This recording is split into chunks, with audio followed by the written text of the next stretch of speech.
நடிக்க கற்றுக்கொள்ளுங்கள்.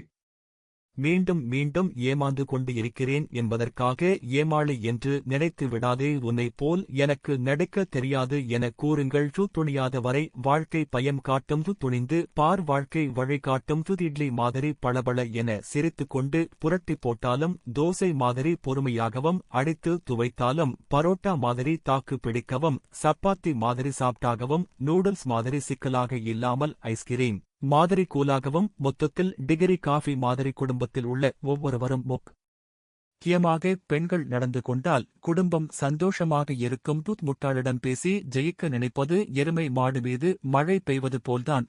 உலகமே துணையாக இருந்தாலும் புருஷன் துணை இல்லை எனில் அது வருந்தத்தக்க விஷயம்தான். என்னதான் கோயிலாக போனாலும் அங்கு போய் தாய் பிள்ளைகளுக்காக தான் வேண்டுவாழ். மனது காயப்பட்டால் நமக்கு பிடித்தவர்களிடம் ஆறுதல் தேடுவோம். ஆனால் பிடித்தவர்களே காயப்படுத்தினால் யாரிடம் போய் ஆறுதல் தேடுவது? நீ காத்திருக்கிற விஷயங்கள் கூடிய சீக்கிரம் உன்னை தேடி வரும். புகுந்த வீட்டில் பிறந்த வீட்டு பெருமையை கூறாமல், பிறந்த வீட்டில் புகுந்த வீட்டு குறைகளை கூறாமல், அம்மா பேசும்போது என்றும், வாழ்க்கை துணைவி அல்லது துணைவர் பேசும்போது கம் என்றும், குறைந்த பட்சம் அப்படி நடிக்கவாவது செய்து வாழ்க்கை ஜம் என்றிருக்க சந்தோஷமாக வாழ்வாங்க வாழ வாழ்த்துக்கள்.